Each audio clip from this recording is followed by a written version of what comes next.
This is New York, historically the hottest and most expensive real estate market in the country, home to some of America's most extraordinary apartments that sell at prices that often reach well into the stratosphere.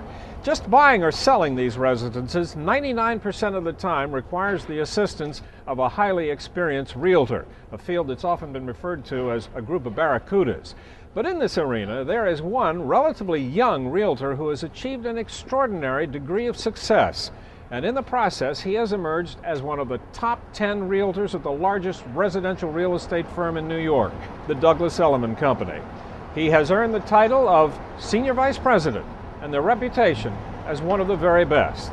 His name is Darren Sukenik. I've been invited by Douglas Elliman to create my own group.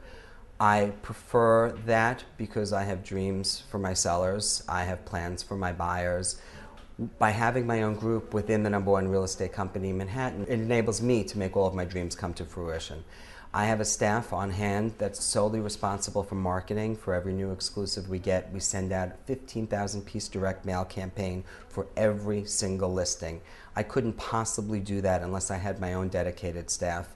I have 2 to 3 clerical people on staff at all times, making phone calls and doing mailers only.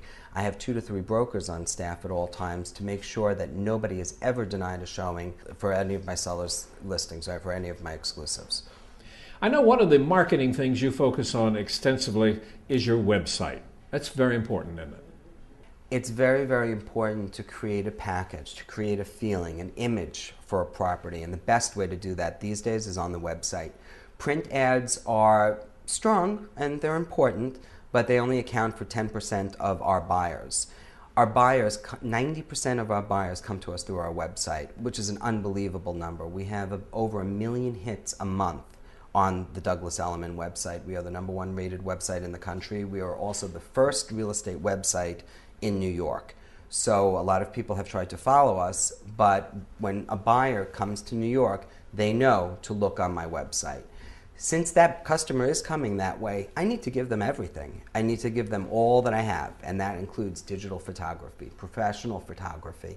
That also includes a virtual home tour where there is a professional videographer that stands in the actual unit and pans the space so that somebody could actually see the property before they see the property. You know, you have a reputation as being a very highly skilled negotiator. How important is that? That's extremely important. In a marketplace such as this, it's extremely competitive. It's competitive on the buyer's side because there's no inventory, and it's competitive on the seller's side because there are so many brokers in Manhattan. The art of the deal, the negotiation process, is the most important. Obviously, otherwise the buyer doesn't secure the property and or the seller doesn't sell the property.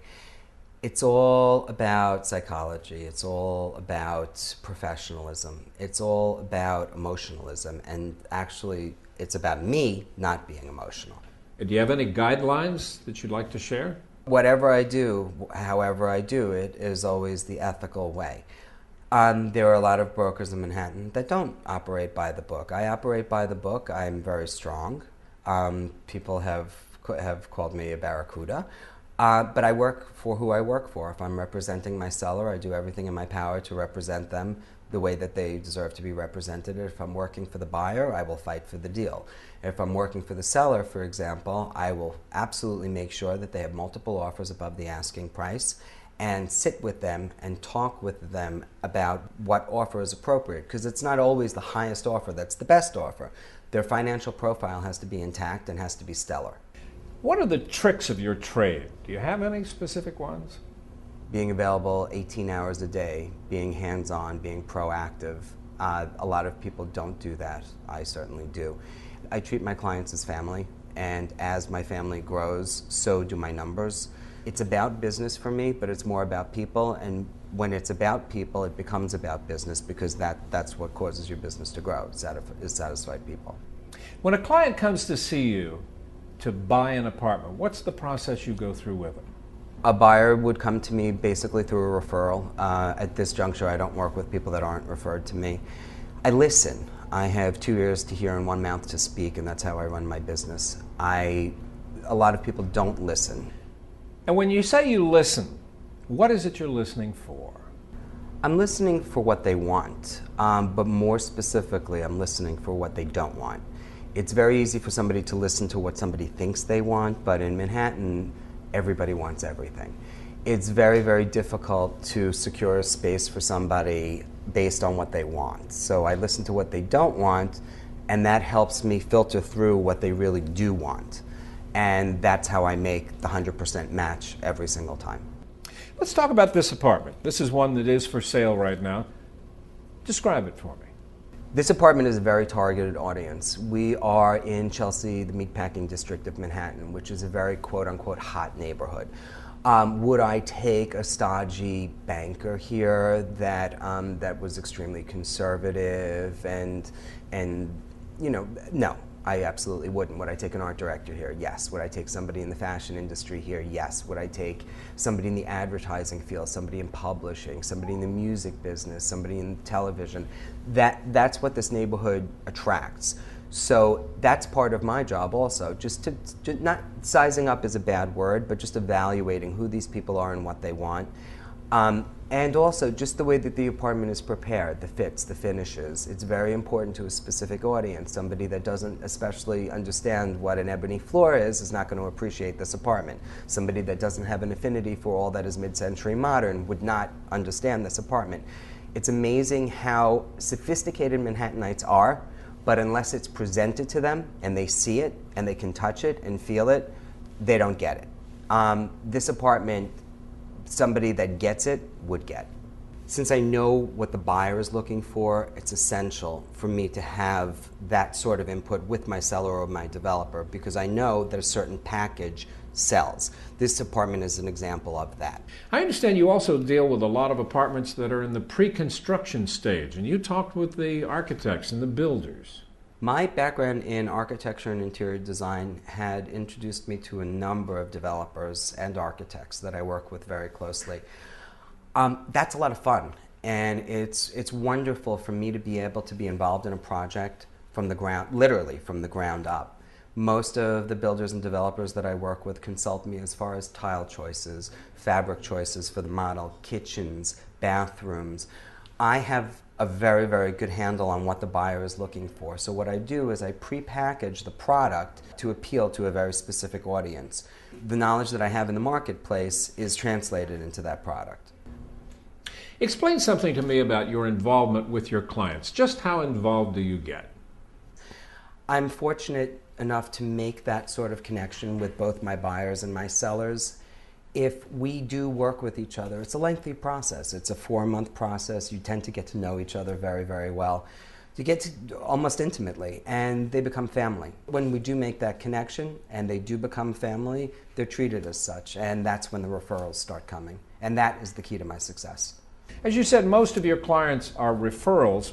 What does it take to be referred to you? A satisfied customer.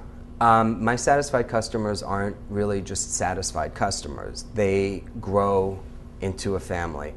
I had a holiday party this year that I had about 500 people. About 350 were clients. And those are the types of relationships that I have with them. I'm selling a very emotional product. It is a business, yes. But I don't treat it as only a business. I treat it as a family. It's a tremendous part of my life. It's 15 hours of my day. It's generally 6 days of my week. So I have to truly enjoy who I'm working with and what I'm doing, and I do. And when that happens and that connection is made, one happy client refers 10. And they all tend to be similar, like-minded individuals, like architects refer architects, and art directors refer art directors, and physicians refer their whole group. It just affords me a group of savvy, sophisticated, like-minded individuals that already know what I do because of how they were referred to me. You know, Darren, you managed to achieve an extraordinary amount of success in a relatively short period of time. You're a senior vice president for the largest realty company in New York. What's your secret to success? Hard work, tenacity, and compassion. This is a very, very emotional business. I make myself completely accessible to both my sellers and my buyers. A lot of people don't. I truly enjoy what I do. When I wake up in the morning, I love to come to work. And it doesn't feel like work to me. It's building relationships. Yes, it is a business, but it's more than a business. It's building relationships. The successful story of Darren Sukenik, a realtor who claims much of his success is due to the fact that he listens to his clients so closely. And in the process, he racks up sales approaching $30 million a year. Obviously, whatever he is doing is working. I'm Doug Llewellyn reporting from New York.